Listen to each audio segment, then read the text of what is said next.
Oke, saya share ya. Oke, saya bukan untuk memegahkan diri ya. Saya tidak sama sekali tidak ya. Saya tidak ingin menyombongkan karena saya bukan siapa-siapa ya. Masih banyak di luar sana yang jauh lebih sukses dari saya. Masih banyak ya. Dan Anda bisa mendengar ataupun mengambil sebagian daripada cerita saya dan Anda bisa mengambil cerita-cerita orang lain ya untuk Anda kembangkan. Intinya saya hanya mau memberikan apa inspire ya kepada Anda semua ya, supaya Anda bisa tahu perjalanan saya dan saya akan membagikan kepada Anda semua bila mana Anda follow IG-nya Bisa Asuransi dan Etiket Akademi. Saya akan membagikan buku biografi saya yang telah diterbitkan oleh Gramedia ya. Yang saya akan bagikan setelah Anda membuktikan Anda telah memfollow IG-nya Bisa Asuransi dan Etiket Akademi. Saya akan bagikan saya punya biografi yang berjudul Sukses atau Mati ya. Oke. Saya akan mulai ya. Ini banyak figur ya, banyak figur yang Anda bisa contoh ya. Ya, Anda bisa pelajari biografi mereka ya. Dan mereka awalnya sebagian besar bukan siapa-siapa ya. Jadi saya selalu mencari role model yang sesuai dengan saya ya. Bill Gates saya punya role model juga, Anthony Robbins yang di bawah ini di samping perempuan-perempuan ini menjadi role model saya, Warren Buffett menjadi role model saya dalam bidang investasi ya, Michael Jordan juga ya. Kalau Elon Musk oke lah dia kreatif tapi ada hal-hal yang tidak pas buat saya ikuti di bidang lain ya. Anda tahu semua ya. Oke, Anda cari Anda punya role model yang menggugah Anda, yang menjadi Anda punya panutan ya. Oke, saya coba mau sampaikan pada Anda semua bahwa saya pada tahun 1986 ya lulus SMA ya lulus SMA. Kemudian saya punya cita-cita pada waktu itu ingin kuliah di Fakultas Hukum ataupun di Fakultas apa teknologi ya, teknik teknik sipil, bukan teknik sipil tapi teknik arsitektur ya. Tahun 86 tersebut saya si penerus sistem penerimaan mahasiswa baru ya pada waktu itu di PTN kan, dan semuanya gagal, semua gagal ya. Dan kemudian pada waktu itu saya punya papa seorang pelaut yang saat itu sedang ada di darat ya, tidak punya income. Kalau pelaut tuh ada income-nya kalau dia sudah sedang melaut ya. Nah, pada waktu itu tidak ada uang yang cukup ya, cukup untuk kuliah di S1 ya, di universitas. Kemudian papa saya mengajak saya bersama-sama di tahun 86 tersebut untuk bertemu dengan seorang kerabatnya ya, bernama Pak Fred Iswara, datang bertemu dengan beliau di Cikini ya. Beliau memiliki sebuah perusahaan pialang asuransi bernama Mitra Iswara Endoreng Pandey ya. Kemudian saya punya papa bertanya, mau sekolah di mana nih anakku? Minta saran dong, minta pendapat. Nah, akhirnya Pak Iswara ini menyarankan saya sekolah di Akademi Asuransi Trisakti tahun 86 ya. Karena saya pikir daripada saya tidak kuliah, daripada saya mesti nganggur di rumah, lebih baik apa? Saya belajar, saya kuliah. Itu pilihan. Ya, saya tinggalkan saya punya mimpi, saya punya cita-cita, angan-angan saya menjadi seorang pengacara, ya, atau seorang arsitektur. Saya tinggalkan semua, saya jalani apa yang Tuhan pilihkan buat saya. Karena ini saya tidak ada rencana.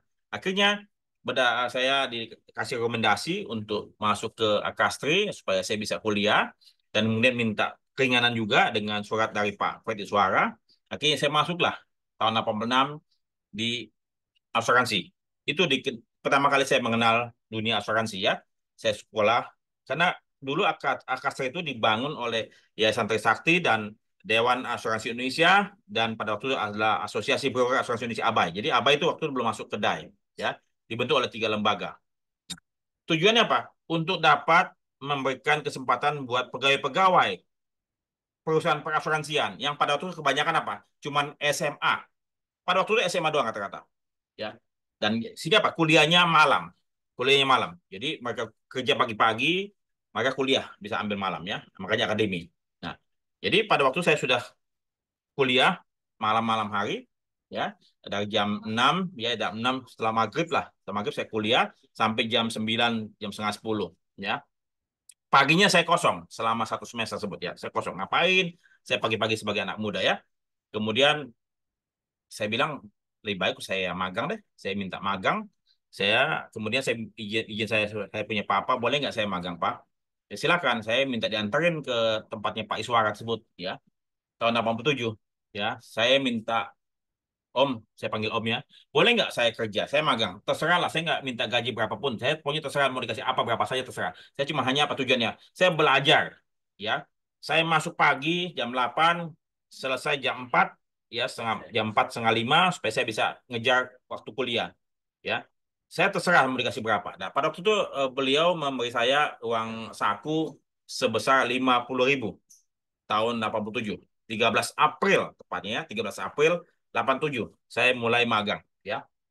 Saya pagi-pagi belajar kerja, belajar bekerja ya, belajar dalam bekerja ya. Eh, untuk saya kerjakan apa saja, saya menyerap apa saja yang saya kerjakan. Pertama kali saya ditempatkan di bagian klaim di bawahnya Pak Joko Gasali dan Pak Maro Jalil ya. Di situ saya belajar, saya intinya apa? Haus, haus dengan pengetahuan, haus dengan segala macam apa yang saya belum kuasai. Agar saya di kuliah cocok kan, kuliahnya asuransi, kerjanya di asuransi. Supaya apa? Supaya matching ya. Jadi saya belajar lebih banyak di pekerjaan dibandingkan saya belajar di kuliah. Karena kuliah cuma 2-3 jam, ya 4 jam, tapi saya belajar di dalam pekerjaan selama 7-8 jam, ya gitu loh. Itu yang saya kerjakan. Dan kemudian selama 3 tahun pertama saya magang di insurance broker, apa yang saya lakukan? Saya membuat fotokopi ya semua polis yang saya kerjakan, polis motor vehicle, property, marine cargo, ya dan lain-lain. Saya fotokopi semua bersama dia punya wording-wordingnya, dia punya klausula-klausulanya, ya. Saya ingin menguasai semua. Artinya apa? Saya ingin menguasai apa yang saya kerjakan supaya apa? Saya bisa melakukan pelayanan yang terbaik buat saya punya customer, ya, supaya saya dikenali oleh saya punya pimpinan bahwa saya adalah orang yang kompeten, mampu bekerja dengan baik. Itu saya lakukan. Saya bawa pulang, saya baca tuh polis-polisnya, bahkan dalam bahasa Inggris saya buka kamus yang Gramedia itu yang warna-warni ya, merah putih segala macam. Saya baca, saya tulis, saya coret-coret. Intinya apa? Saya mau menguasai semua materi pekerjaan saya dalam waktu cepat, ya. Tapi ternyata memang asuransi begitu kompleks, ya, begitu banyak, ya, begitu banyak materinya ya. Dan selama 3 tahun itu adalah pelajaran yang paling banyak saya timba atau saya ambil di sebuah perusahaan yang bernama Mitra Iswara. Ya, jadi di situ saya mau menguasai semua pekerjaan saya. Tidak ada yang tidak saya mau, tidak ada polis yang tidak saya baca. Jadi setelah itu seluruh kantor tahu bahwa saya adalah pembelajar yang giat.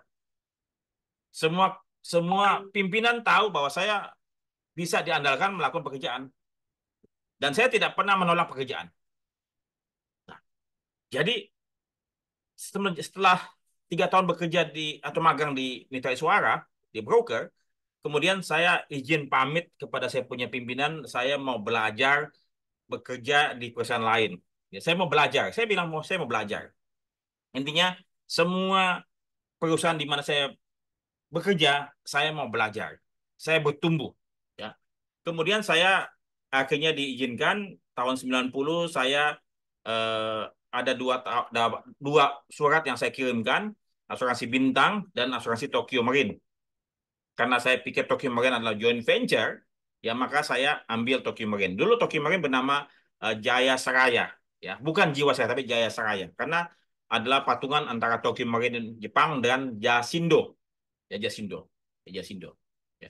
Dan terus saja saya sampaikan kepada Anda semua, saya masuk ke Tokyo Marine berkat teman saya Henry Ridwan yang pada waktu itu papanya adalah wakil Jasindo sebagai direktur di Tokyo Marine, ya Pak Herman Mardisa. Ya, jadi saya masuk ke sana karena sahabat saya. Ya, jadi saya masuk ke Tokyo Marine tahun 90. Ya. Kemudian saya belajar, apa yang saya pelajari? Sistematika perusahaan Jepang. Ya. Jepang sangat sangat patuh, sangat sangat comply, ya, kemudian sangat setia, royal dengan perusahaannya, sesama perusahaannya. Jadi nasabah-nasabah Jepang yang ada di Indonesia, saya pikir hampir 100%, mungkin hampir 100% yang memakai perusahaan asuransi Jepang. Ya, mereka sangat menghargai dan menghormati nasionalisme. Ya, jadi itu yang saya dapatkan dari Tokio Marine. Dan kemudian saya tidak sibuk di Tokio Marine. Saya tidak banyak pekerjaan di Tokio Marine. Saya punya pikiran sangat-sangat hampa, sangat kosong. Waktu saya sia-sia berlalu begitu saja.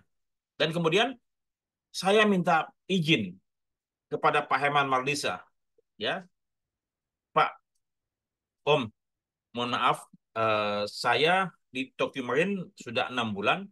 Kemudian saya melihat tidak banyak pekerjaan yang saya lakukan. Ya, saya bukannya senang dapat makan gaji, tapi pekerjaan tidak ada. Tapi sebaliknya, saya merasa tidak bertumbuh. Ya, tidak bertumbuh. Saya tidak mau makan gaji buta, Pak, gitu loh. Sayang, saya punya pikiran ini disia-siakan, tidak bisa berkembang. Apalagi pada waktu saya masih usia 20-an tahun kan. Akhirnya Pak Herman Malaysia melihat ya sudah, kamu karena itu perusahaan sudah settled ya, dan kemudian akhirnya saya diperkenankan untuk berangkat dari Tokyo Marine ya. Saya pindah ke Wanatata ya. Saya waktu di Tokyo Marine, sorry, di Mir itu saya belajar di bagian klaim, kemudian di bagian pemasaran juga ya. Saya pindah-pindah di selama 3 tahun. Di Tokyo Marine saya nggak pindah-pindah, cuman di bagian pemasaran Jepang, perusahaan Jepang ya. Kemudian saya pindah ke Wanatata ya. Tahun-tahun berapa? Tahun 91 Pak, 91 ya. Apa 90 91 ya. Saya masuk Wanatata di bagian pemasaran ya. Bagian marketing di kantor cabang utama. Ya, waktu itu kepala cabangnya Pak Robert Jeremia.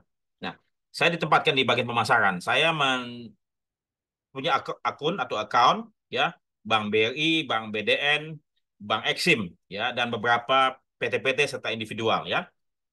Intinya Pak, saya mau menguasai, saya punya bidang. Saya mau melakukan dengan sesungguh-sungguhnya supaya semua semua nasabah saya puas dengan hasil kerja saya. Dan kemudian apa? Saya di bagian pemasaran, saya akan bertemu dengan bagian underwriting ya. Bagian underwriting saya waktu itu zamannya Ibu Laya, kemudian Ibu Ipon Basara ya, dan kemudian kepala cabang tadi Robert Jeremia. Dan kemudian apa? Saya tidak cukup puas dengan apa yang disampaikan oleh bagian underwriting. Bila mana saya punya bisnis ditolak ataupun tidak diterima dengan baik. Saya ingin mengetahui mengapa mereka tidak menerima bisnis saya. Apa alasannya? Saya tidak, saya apa? Makanya apa? Saya mau ingin menguasai teknik underwriting supaya apa? Saya bisa argue, saya bisa argumen, ya, memberikan pandangan saya kepada bagian teknik tersebut, ya. Bahkan saya minta treaty, kontrak treaty asuransinya, ya. Kenapa kok tidak boleh? Apa alasannya? Sehingga apa? Saya bukan cuma pemasar yang cuma tahu ngomong doang, tapi tahu tekniknya, tahu dasarnya, ya. Sehingga apa? Kita memang mesti menguasai semuanya. Nah, setelah saya bekerja di Tokyo Marine selama hampir 2 tahun, dan saya, sorry, ya, bukan Tokyo Marine, di Wanatata, sorry, di Wanatata. Di Wanatata hampir 2 tahun, ya, di Kuningan, di HR Sonosat, saya melihat bahwa antrian untuk menjadi pimpinan di kepala cabang itu panjang sekali dan banyak yang setia di sana. Ya banyak sekali antrian. Ya kalau saya mau nyalip mungkin sulit kali ya. Di sana saya tetap ambil pelajaran, saya ambil sekolah lagi di LPAI ya, ambil pendidikan lagi. Jadi setiap perusahaan saya ambil pendidikan dan tetap bekerja di perusahaan kan. Jadi nggak pernah saya sia-siakan waktunya untuk cuma bekerja doang. Dan terima kasih pada istri saya yang selama ini setia mendampingi saya. Pada waktu saya kursus, beliau juga mendampingi saya di LPAI pada waktu di Kanisius dan di STAN ya. Nah, jadi Anda sukses karena dukungan pasangan Anda juga. Ya. Setelah saya bekerja di Wanatata selama hampir 2 tahun, ya, saya ditelepon sama sahabat saya, senior saya, Pak Samsir, ya saya sebut Pak Ci, yang pada waktu itu beliau di Allianz Utama. Waktu itu Allianz Utama baru buka tahun 89, ya, baru buka tahun 89, dan tahun 92 Pak Samsir telepon saya karena Pak Samsir sebelumnya kerja di Tokyo Marine dan beliau kenal saya di waktu di Tokyo Marine dan beliau tahu saya kerjanya baik ya. Makanya Anda perlu bangun networking ya. Nah, Pak Samsir telepon saya, Fred, kamu mau nggak kerja di Allianz? Saya bilang, dengan senang hati saya ingin belajar, ya saya ingin mengembangkan diri, saya ingin apalagi Allianz adalah perusahaan joint venture Jerman, ya saya mau belajar. Ya sudah, kamu kirimkan surat lamaran ke sini-sini. Udah, itu kebuka pintu. Allianz membuka pintu lewat saya punya sahabat senior Pak Samsir, Pak Ci, ya. Pada waktu tahun 92, ya sudah saya langsung masuk di bagian klaim karena Allianz waktu itu sedang berkembang tahun 92 ingin mencari karyawan-karyawan yang baik, potensial yang ingin sukses, ingin maju, ya. Jadi di Allianz saya pertama kali membantu Pak Victor Sanjaya di bagian klaim, ya. Kemudian saya tidak cukup puas di bagian klaim, saya minta pindah ke bagian underwriting, ya, di underwriting saya membantu Ibu Uli Tanugroho almarhum, ya. Kemudian oh sorry, di bagian klaim saya pernah sempat memiliki 4 staff, ya, membantu Pak Victor. Kemudian saya di bagian underwriting, kemudian saya di bagian reasuransi membantu Pak Samsir juga. Saya sempat terakhir di bagian pemasaran. Jadi saya pindah ke 4 bagian, ya, klaim, underwriting, reasuransi sama marketing. Ya. Ini ya Pak, saya ingin belajar semuanya apa yang ada. Sehingga saya siap suatu ketika saya dipromosikan menjadi manajer ataupun GA ataupun bahkan direktur sekalipun. Gitu loh. Ya. Dan pada saat itu tahun 96 saya mengambil A3IK. Ya. Dan terus saja, ini pun juga saya terus saja berterima kasih kepada istri saya yang walaupun marah-marah, beliau tetap mengizinkan saya untuk belajar, ya. Setiap Sabtu saya belajar keluar rumah, yang meninggalkan anak-anak saya pada waktu mereka masih kecil. Anak saya lahir tahun 94 dan 95, saya belajar di usia 96, ya. Jadi mereka masih 2 tahun dan setahun, ya. Intinya Pak, pengorbanan Anda, pengorbanan pasangan Anda, ya. Anda belajar dapat A3IK setahun setahun lebih saya dapatkan 7 subjek pada waktu itu, ya. Setelah itu saya melihat ini di Allianz, saya pikir sudah mentok nih, ya. Gajinya cukup besar pada waktu itu, ya, besar, tapi sudah mentok. Mau naik ke atas lagi, panjang ceritanya nih, panjang ceritanya, ya. Kemudian akhirnya Pak, saya saya punya nasabah waktu itu, saya di bagian pemasaran, saya punya nasabah banyak broker, ya. Broker saya punya nasabah, ya. Ada beberapa nasabah-nasabah langsung saya, ya. Kemudian setelah itu saya ingin mencari peluang lagi. Di tahun 97, ya, setelah saya hampir 5 tahun bekerja di Allianz, ya, saya punya sahabat senior saya Pak Setia Hadijaya. Setia Hadijaya saat ini beliau memimpin atau memegang sebagai direktur di IBS, ya. Pada itu beliau di Danamon Insurance Broker. Danamon Insurance Broker. Dulu Bang Danamon punya Danamon Insurance Broker, ya. Jadi waktu itu masih lokal, ya. Jadi waktu itu beliau menawarin saya, mau nggak kamu kerja di sini? Langsung masuk aja, ya. Ya udah, saya pamit dengan dari Pak Victor dan Pak Manfred Lintau. Waktu itu Pak Heris Simanjuntak almarhum. Dulu Pak Heris baru masuk beberapa hari, saya pamit dari Pak Heris Simanjuntak, ya. Pak Heris Simanjuntak sahabat saya, beliau orang Jasindo ternama, ya. Kemudian saya langsung masuk ke Danamon Insurance Broker, ya, selama eh, berapa tahun, ya? Tahun 97, ya, 1997, ya. Jadi mereka welcome, langsung welcome. Jadi pintu tuh langsung terbuka, terbuka begitu saja.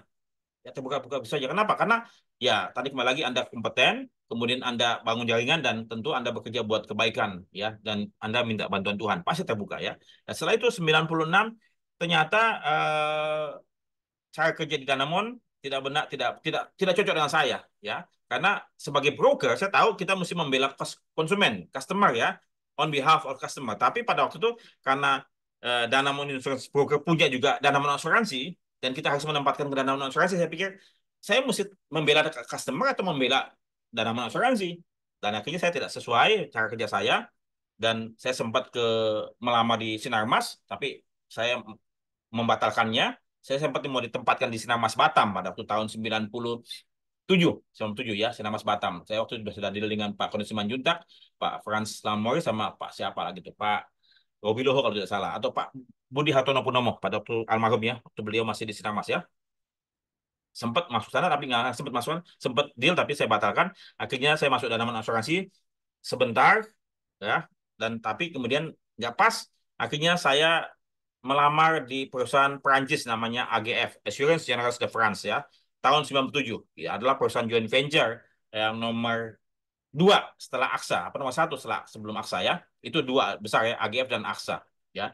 Kalau AXA punyanya apa swasta, kalau AGF punyanya pemerintah Perancis ya. Nah, kemudian saya jadi kepala cabang di AGF ya, Perancis di mana di Tiang Bendera di kota ya. Saya jadi kepala cabang tahun 97. Kemudian 98 resesi ekonomi, dan ternyata 98 tersebut Allianz Joint Venture Jepang, apa joint venture di seluruh dunia Jerman mengakuisisi AGF. Akhirnya AGF mesti keluar, dan kemudian saya di PHK tapi dapat pesangon memadai, dan akhirnya saya beli rumah. Dan kemudian sebelum saya sempat nganggur ya, sebelum saya sempat nganggur, saya punya sahabat senior Pak Teddy Halamsa. Pak Teddy Halamsa dulu beliau adalah dirutnya Asuransi Sentral Asia, menawarkan saya pekerjaan di perusahaan Chiyoda ya, ataupun IOI, perusahaan Jepang joint venture ya, menawarkan saya, dan saya bilang terima kasih. Daripada saya tidak punya pilihan, saya akhirnya sebelum saya sempat kosong, saya sudah masuk langsung ke Chiyoda ya, Jepang ya, perusahaan Jepang. Saya di sana bersama Pak Ignatius Usman ya, almarhum juga ya. Dan ternyata memang saya tidak bisa bekerja, dan akhirnya di Jepang karena sistematikanya yang terlampau sangat-sangat ketat. Dan kemudian saya tahun 2000 saya bekerja di Tawa apa, melamar kerja di sebuah perusahaan namanya Ultramas yang saat ini izinnya dipakai oleh Howden Insurance Broker ya. Ya, saya bekerja di sana selama hampir 2 tahun sebelum saya membangun bisnis saya di tahun 2001 akhir ya. Ya, jadi 2001 akhir saya membangun bisnis saya namanya Antara Insurance Broker ya. Antara Insurance Broker dengan modal memasukkan surat rumah sebagai modal ya. Jadi saya masukin surat rumah untuk ambil modal uang dari bank, kemudian saya taruh di perusahaan saya ya. Sampai waktu itu istri saya juga, kamu sudah percaya dengan partner kamu? Saya bilang saya niat baik ya. Kemudian saya juga sudah mengamankan beberapa apa rambu-rambu ya, apa yang mesti dilakukan dan apa yang tidak boleh lakukan, dan saya berdoa sama Tuhan semoga apa yang saya lakukan eh, Tuhan jaga saya ya, Tuhan berikan berkat pada saya. Dan ternyata perusahaan tersebut saya pimpin selama 15 tahun ya, sebagai direktur utama di sana, sebagai pemegang saham juga, bertumbuh bagus, bertumbuh baik ya. Kemudian karena saya punya niatnya adalah untuk membantu banyak orang dan juga memberikan rezeki yang baik buat saya punya keluarga ya. Kemudian setelah saya merasa cukup 15 tahun memimpin perusahaan saya sendiri, saya minta izin dari saya punya pemegang saham terbesar, saya ingin membangun bisnis pendidikan yaitu Itikad Academy yang punya bisa asuransi dan punya Indonesia Indonesia Channel ya. Dan kemudian 2017 saya pensiun dari perusahaan saya dan saya bangun bisnis pendidikan termasuk ini bisa asuransi. Kenapa? Karena saya punya passion, saya punya keinginan ingin mengedukasi masyarakat sebanyak-banyaknya ya di seluruh Nusantara ya, dan juga buat masyarakat luas, tapi juga kepada praktisi perasuransian, kepada Anda semua ya. Saya ingin memberikan pengetahuan saya sebanyak-banyaknya kepada Anda semua ya, technical non technical. Saya ingin berbagi supaya lebih banyak orang yang lebih sukses ya dari hari ini, lebih bahagia ya, mencapai apapun yang mereka inginkan. Ini sekelumit perjalanan bisnis apa saya punya kehidupan dari tahun 86 hingga tahun 2024 ya. Saya sudah 7 tahun pensiun dari perusahaan saya, dan saya melihat bahwasannya pembelajaran online ini adalah suatu hal yang akan bertumbuh. Kenapa? Karena pada waktu tahun 2020 ya, kita dilanda COVID ya, semua bingung, semua bingung ya. Jadi buat Anda juga pikirkan ya, buat Anda juga ya. Semua bingung. Kita tidak bisa melakukan apapun secara langsung. Kita harus lakukan dari rumah kita masing-masing. Kita belanja, kita bekerja, kita belajar, semua kita lakukan.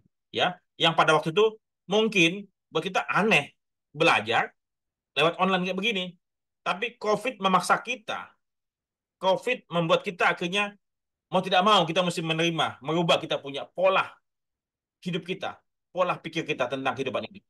Ya, dan akhirnya ya saya percaya bisa asuransi akan menjadi sebuah bisnis yang baik, akan bertumbuh. Kenapa? Karena ini ekonomis.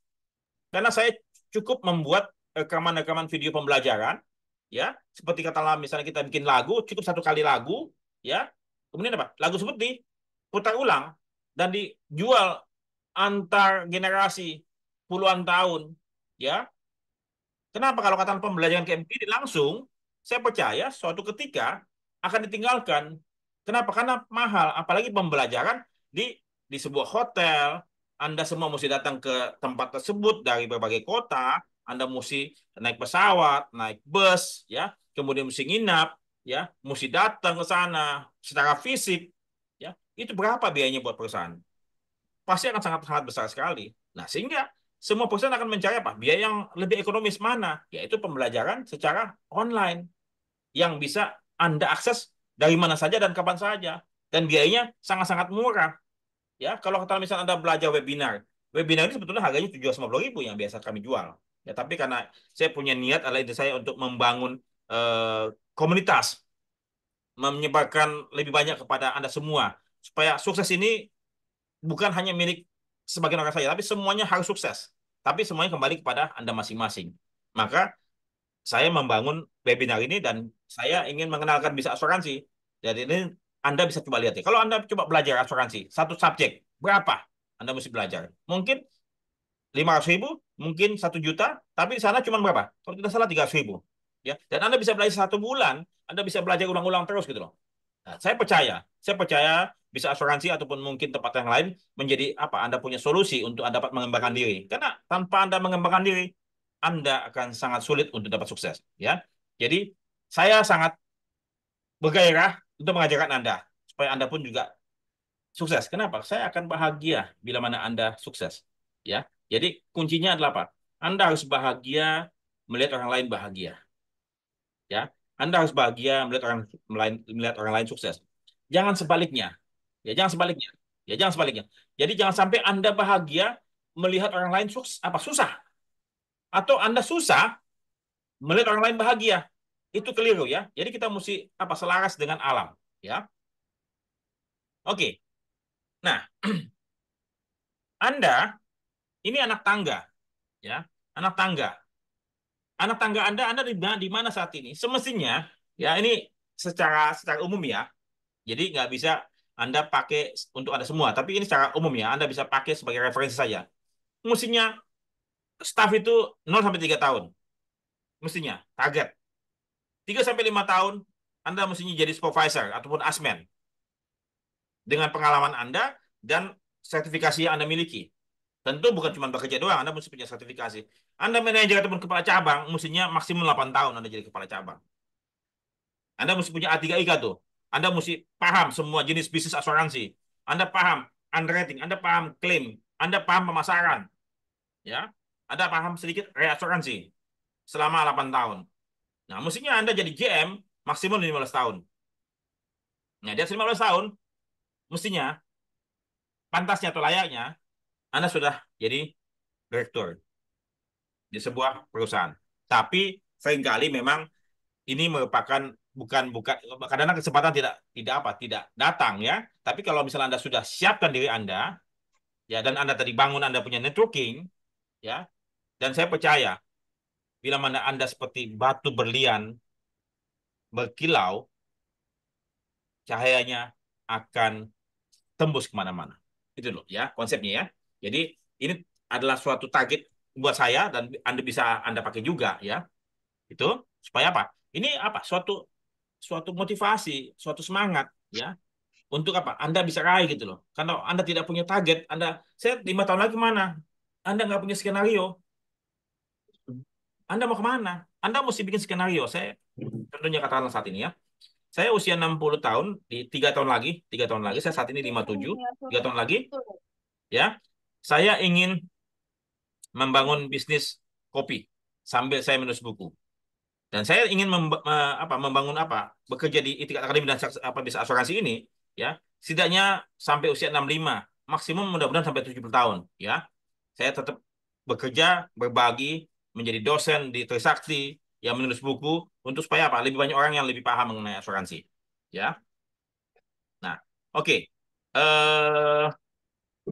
Silakan Anda mau bertanya sebelum saya pindah sesi 3. Monggo, teman-teman, silakan bertanya. Ini ada chat.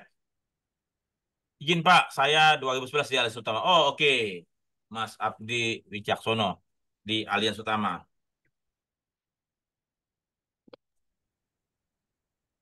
Sebentar ya, sebentar. Ada ganggu sebentar. Oke, Mas Abdi di Aliansi Utama tahun 2011 ya. Berarti ada alma mater ya, alma mater Aliansi Utama ya. Oke, silakan teman-teman ada yang mau bertanya tentang apa yang saya ceritakan. Jadi nanti atau saat ini mungkin nanti Aisyah, tolong Aisyah, Aisyah tolong perhatikan ya, teman-teman yang langsung follow IG-nya Bisa Asuransi dan Etika Akademi ya, langsung perlihatkan ke Mbak Aisyah. Kemudian nanti Mbak Aisyah tolong siapkan untuk buku saya Sukses atau Mati ya. Dan satu lagi bangun apa benahi cara hidup kita gitu loh. Ya, Aisyah ya dua buku ya buat teman-teman yang follow IG-nya Bisa Asuransi dan Etika Akademi. Silakan teman-teman bagi yang mau bertanya, monggo. Ya, izin Pak Freddy Silakan. dengan Ahmad Yunus dari Jasindo Makassar, Pak. Ya, silakan. Ya, jadi mendengarkan apa cerita perjalanan karir Pak Freddy tadi, mulai dari magang sampai pensiun, sampai setelah pensiun pun apa sangat konsisten Pak ya, bekerja di dalam bidang asuransi ini Pak, di dalam industri asuransi. Nah, eh, dalam perjalanan karir yang panjang itu Pak, itu kan kadang-kadang eh, situasinya tidak selalu berada di atas atau selalu berada di bawah. Betul. Kadang-kadang kita ada di atas, kadang-kadang ada di bawah Pak, di titik rendah. Nah, Ya, mungkin Pak Freddy juga mengalami hal yang serupa di dalam perjalanan karir yang panjang tadi, Pak. Nah, yang ingin saya tanyakan, pada saat Pak Freddy mengalami atau berada di titik bawah itu, kira-kira eh, apa yang menjadi motivasi dari Pak Freddy sampai tetap hingga saat ini berkecimpung di dalam industri asuransi? Kenapa mungkin pada saat itu tidak terpikir barangkali, mungkin apa coba di peluang di bidang industri lain Pak selain di asuransi? Kenapa eh, Bapak begitu konsisten dari awal karir hingga pensiun, bahkan setelah pensiun pun masih tetap berkecimpung di dalam industri asuransi, Pak? Mungkin Pak Freddy bisa bagikan tipsnya Pak pada saat Bapak di titik terendah itu apa yang membuat Bapak tetap konsisten gitu Pak. Terima kasih Pak. baik. Terima kasih Pak Ahmad Yunus dari Jasindo Makassar. Oke, jadi saya ingin coba sampaikan mengenai apa yang membuat saya, ya apa yang membuat saya. Ini tadi Mas Helmi sudah follow ya, tolong Aisyah ya, catat ya. Oke, apa yang membuat saya tetap konsisten dan fokus kepada saya punya profesi di bidang perasuransian. Kemudian mungkin teman-teman semua yang kalau kata misalnya punya atasan di industri perasuransian, coba tanyakan. Saya termasuk orang yang mungkin tanda petik ya, cukup vokal, cukup tegas ya, cukup galak ya, cukup galak yang tanda petik mengkritisi ya, mengomentari mengomentari tentang hal-hal yang tidak pantas ya di industri asuransian ya. Karena begini, jadi mengapa saya cinta dan saya jatuh hati dengan asuransi? Karena asuransi adalah satu apa ya, satu bisnis yang baik ya, bisnis yang mulia ya, bisnis yang menolong orang lain ya. Tapi sayangnya masih banyak di antara kita yang belum melakukannya dengan utmost good faith, belum melakukannya dengan kejujuran yang tinggi, ya. Bahkan ada yang melakukannya dengan cara, mohon maaf ya, memanipulasi konsumen, ya. Sebagian besar terjadi di asuransi jiwa, ya. Agen-agen pemula, ya, disuruh jualan unit link dengan cara yang keliru, ya. Saya termasuk orang yang eh, tidak suka dengan unit link. Ya, maka saya menulis 3 buku mengenai unit link ya. 3 buku unit link ya. Pertama, jangan beli unit link ya. kemudian beli unit dengan apa untungnya, kemudian tahun 2022 sebelum SEPOJK terkait dengan PAID dikeluarkan, saya juga sempat dipanggil oleh DPR bersama teman-teman korban asuransi ya di 6 Desember 2021 ya di rapat dengar pendapat di Komisi 11 DPR ya. Dan saya akhirnya menuliskan buku mengenai dosa-dosa unit link ya, 3 buku tersebut ya. Saya termasuk orang yang tadi saya sampaikan galak, tegas ya, dan mungkin pada saat ini juga masih ada yang memusuhi saya ya. Dulu apalagi musuh saya banyak ya, terutama teman-teman di Jiwa. Kenapa saya dianggap menyusahkan mereka? Saya dianggap membuat mereka punya jualan susah. Saya bilang, kalau kamu jualan jujur, pasti tidak ada susah. Tapi karena kamu jualan tidak jujur, maka kamu dianggap apa? Kamu menganggap saya itu apa? Hal yang menentang. Saya hanya mengedukasi. Saya menjelaskan apa adanya terkait dengan produk tersebut supaya masyarakat luas apa? Paham apa yang mereka beli. Ya, jadi saya mencintai industri ini. Saya juga mencintai masyarakat luas yang ingin membeli produk asuransi sebaik-baiknya. Ya, kalau katakanlah kita sudah memiliki pola pikir yang baik ya untuk membantu masyarakat luas agar industri ini betul-betul menjadi apa andalan mereka. Ya, sebentar. Ya, maaf tadi terganggu sebentar ya. Oke. Mas Helmi, Mas Iqbal, nama Mas Bambangnya sudah follow ya. Oke, jadi kalau katakanlah kita sudah yakin, sudah mencintai bahwa industri ini baik, dan kemudian kita melakukannya dengan baik pula, dan kita mencari rezeki ini untuk anak istri kita, untuk cucu kita, bahkan, maka apa? Dengan segenap hati, dengan segenap jiwa dan raga, kita melakukannya dengan sebaik-baiknya. Makanya, saya pun juga membangun channel Guru Asuransi, dengan apa intinya Pak? Untuk apa? Untuk berbagi kepada masyarakat luas. Mungkin bisa saja buat mereka di sana, wah nggak ada gunanya, nggak ada manfaatnya, tidak apa-apalah. Yang penting kita meyakini apa yang kita lakukan ini adalah untuk kebaikan, ya, untuk kebaikan semua orang. Ya, saya punya sebuah peribahasa yang mungkin bisa Anda gunakan ya. Apa yang Anda tabur akan Anda tuai. Itu satu. Yang kedua, ya, betapapun bajiknya perbuatanmu, masih ada orang yang tidak suka padamu. Tapi sebaliknya, betapapun buruknya perbuatan seseorang, namun masih ada yang memujanya. Sehingga lakukan saja apa yang Anda pikir benar. Karena waktu jualah yang akan menjawab semua itu. Ya, Anda tidak perlu khawatir dengan cemoohan ataupun eh, caci maki atau mungkin hujatan orang lain. Tidak usah dipusingkan. Yang penting Anda lakukan ini adalah untuk kebaikan orang lain, untuk kebaikan masyarakat luas, untuk kebaikan pasangan Anda. Ya, jadi jangan tempatkan kepentingan Anda sebagai yang pertama. Ya, tempatkanlah kepentingan orang lain, keluarga Anda di tempat yang pertama. Maka motivasi Anda tidak akan ada habis-habisnya. Kalau perlu, Anda gantung foto pasangan Anda, gantung foto anak-anak Anda di meja kerja Anda. Lihat mereka, lihat mata mereka. Itulah yang membuat Anda terus belajar, bekerja, berlari untuk mengejar cita-cita Anda. Ya, jadi sekali lagi ini masalah inner, ya pikiran kita membuat kita tidak akan ada habis-habisnya. Mungkin kalau kita sudah mati, mungkin baru kita akan selesai. Tapi selama katakan kita masih bernafas dan kita masih meyakini apa yang kita lakukan adalah untuk kebaikan orang lain, saya percaya Tuhan akan bersama kita semua yang melakukan kebaikan dan kita diberikan waktu dan jalan agar semuanya bisa lapang. Dan saya percaya mungkin Tuhan juga tidak mengizinkan kita untuk begitu berapa ya semuanya berhasil dalam waktu dekat ya. Kita pun juga akan mungkin diberikan cobaan-cobaan, diberikan tantangan-tantangan supaya apa?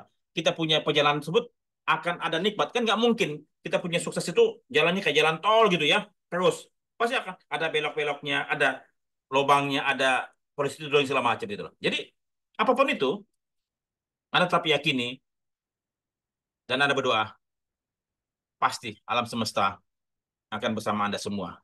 Itu. Begitu ya, Mas dari Makassar tadi ya. Semoga Mas Ahmad bisa menerima itu. Dan kemudian apa? Kalau misalnya Anda jenuh, Anda lagi berada di titik terendah, Anda coba tarik diri Anda sejenak, ya. Anda berkomunikasi dengan pasangan Anda, ya. Anda ajak bicara pasangan Anda, "Ma atau Pa, saya di kantor ini tahun gini gini gini." Kamu ngomong aja, pasti percayalah saya. Pasangan yang mencintai Anda akan memberikan dukungan dan doa buat Anda semua. Dan anak-anak pun Anda rengkuh, Anda peluk, ya. Supaya apa? Itu yang membuat Anda kuat secara nurani dan batin, ya. Anda peluk anak-anak Anda, ya. Anda cium, Anda doa. Dan kembali lagi, terakhir memang adalah jalan terakhir apa? Anda berdoa sama Tuhan, ya. Anda menangis saja di sana. Anda bicara dengan beliau, ya. Tuhan, hidup ini memang tidak semudah, tidak seindah apa yang saya inginkan, tapi saya percaya di akhir sana waktu Engkau telah menyediakan tempat yang terbaik karena apapun yang saya lakukan adalah untuk kebaikanmu dan kebaikan sesama. Itu, ya. Mudah-mudahan ini membuat Anda apa ya, terberkati ya, apa termotivasi ya. Mudah-mudahan. Begitu Mas Ahmad Yunus, semoga ya membantu. Baik Pak Freddy, terima kasih atas motivasinya Pak. Oke, silakan ada yang lain sebelum kita break sebentar. Saya 5 menit, saya mau ke kamar kecil. Kemudian kita lanjut lagi karena masih ada 2 sesi. Setuju Pak, Mbak Fitri. Saya ekspor perbankan dan saya sama sekali tidak mau jual unit link. Beda prinsip dan sedih melihat marketing yang menjual demi dapat reward. Ya itu, ya karena Mbak Bu Fitri Nadia ini sudah memahami begitu banyak korban. Jadi kita jangan menjual sesuatu hanya untuk kepentingan kita. Kita menjual sesuatu, melakukan sesuatu untuk kebaikan orang lain. Maka kita akan sukacita dan bahagia. Ya, itu yang membuat saya tidak henti-henti untuk melakukan apa yang saya yakini itu benar, apa, benar dan baik buat orang lain. Itu. Ya, karena kita menjual asuransi bukanlah menjual untuk komisi kita, tapi menjual kebaikan buat orang lain. Itu loh, pahami. Ya, karena asuransi adalah bisnis yang mulia bila dilakukan dengan kebajikan. Ya, maka oleh sebab itu Anda harus kompeten. Anda tidak boleh jualan asuransi bila mana Anda belum kompeten. Kalau Anda menjual sesuatu yang Anda tidak pahami dengan baik, maka Anda akan menghancurkan mereka.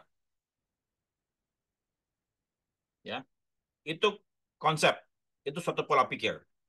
Baik, bila mana Anda tidak ada pertanyaan untuk sesi 2 ini, izinkan saya 5 menit ya untuk ke kamar kecil dan minum sebentar dan kemudian saya akan kembali kepada Anda semua. Ya, teman-teman, jangan lupa follow IG Bisa Asuransi dan Ikhtiar Akademi. Nanti Anda dapatkan 2 buku, ya. Terima kasih, izin saya 5 menit ya. Makasih. Sampai nanti. Makasih.